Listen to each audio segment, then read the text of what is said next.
friends and family, this is SP News Nuggets, and today, you guys, we're going to have a hot topic.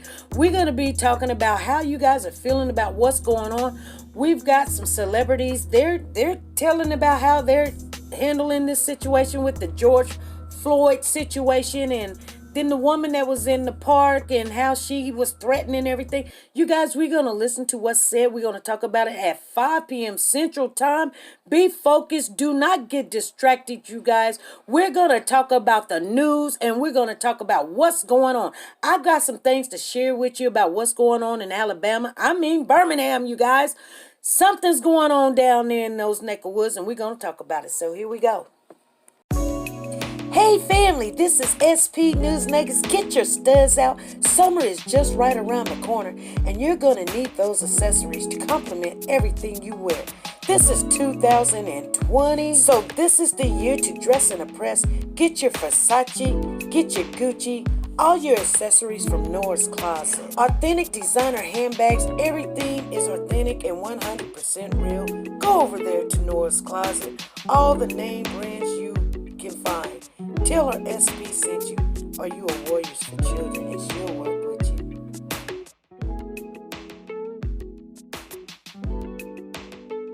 If it was a black man, we know he would be in jail now. Good morning. I woke up irritated. Irritated, angry. The term white privilege, it's real. If you don't understand the definition, if you don't understand the use of it, then you're fucking blind. You're blind, and you're choosing to ignore our now reality. I'm just gonna back up. I'm gonna back up to the white woman that was in Central Park. Sir, I'm asking you to stop. Please don't come close to me. Sir, I'm asking you to stop recording. Please don't come close to me. Please take your phone off. Please don't come close to And me. I'm taking a picture calling the cops. Please call the cops. Please call the cops. I'm going to tell them there's an African-American man threatening my life. Please tell them whatever you like. There is an African-American man. I am in Central Park. He is recording me, threatening myself and my dog. And my cat. I'm sorry, I can't hear you either. I'm being threatened by a man in the ramble. Please send the cops immediately.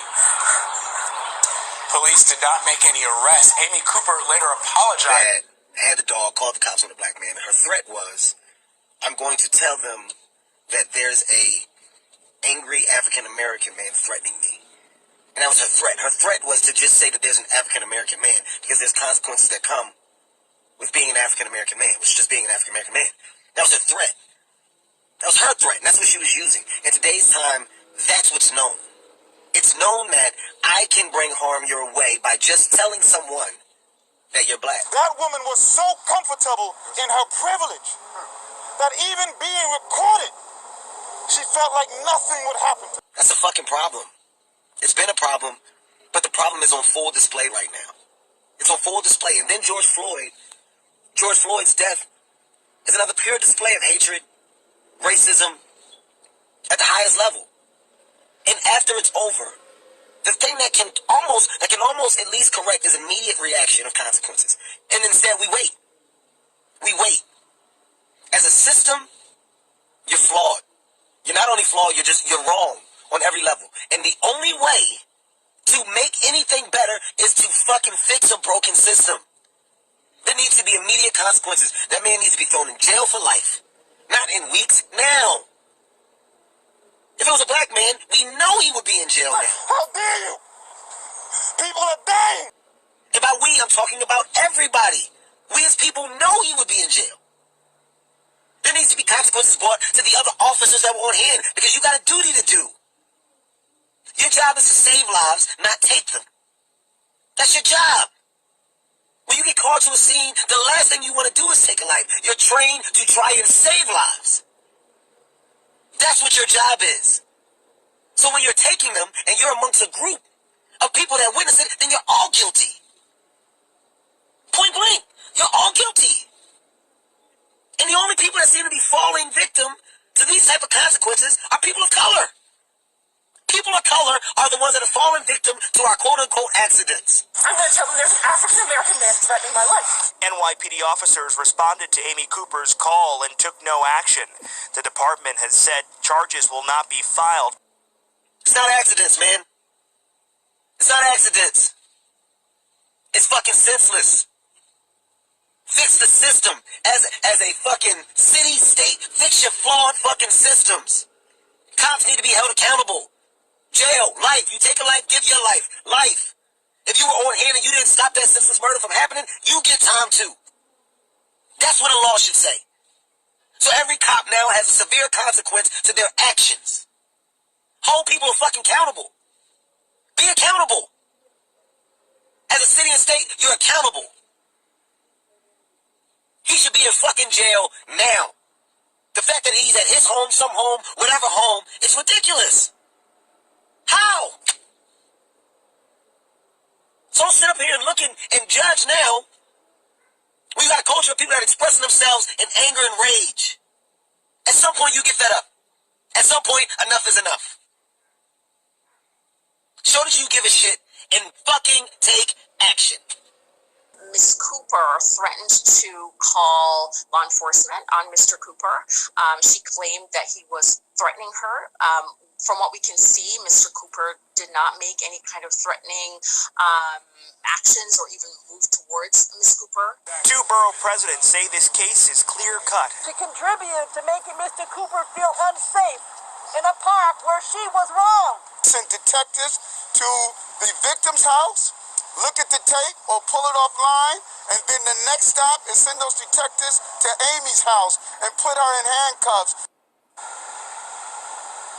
And for her part, she has apologized, and Mr. Cooper has accepted that apology. And of course, she was fired from her job at an investment firm here in the city. Okay, family, we have listened to Kevin Hart rant about the lady in the park and her calling the police. And we heard him talk about George Floyd and his situation. You guys, whether you're in agreement with it or not, there's nothing wrong with conversation, and there's nothing wrong with having your own opinion about what happened. What's wrong is when you don't think somebody else should have an opinion about something. That's when you're wrong. So everybody has their opinion, if it's right or if it's wrong, what could have been done, what wasn't done, what could have happened or what did happen. We all got our own opinions and we all got some feelings about it. We're going to talk about it live at 5 p.m. Central Time tonight. You guys, you can share in your opinion. You can share in anything. Express yourself instead of holding this in, because for some unknown reason, when we don't talk about these things and how we feel, it gets all bottled inside of us and we don't know what to do with these feelings. So sometimes it becomes anger. And there's nothing wrong with being mad and angry. But there do have to be a change, not only in the system, in the law, in our minds, in our hearts. In order to get to that point, sometimes we have to listen. We have to listen to one another and respect one another. So that's why we have the conversation room. Some people can handle it and some people can't. I don't have a problem with it. But bring your opinion, bring some advice, be encouraged, love one another. There's nothing wrong with not liking what's going on. But there is something wrong when you're not loving on one another, because that's what it's all about. I just want to tell you guys that when you go out there, be good, be safe, be nice to everybody. We will be on live at 5 p.m. Central Time. We're just going to have a good time, enjoy one another, bring somebody, share the live, and I'll see you guys 5 p.m. Central Time tonight.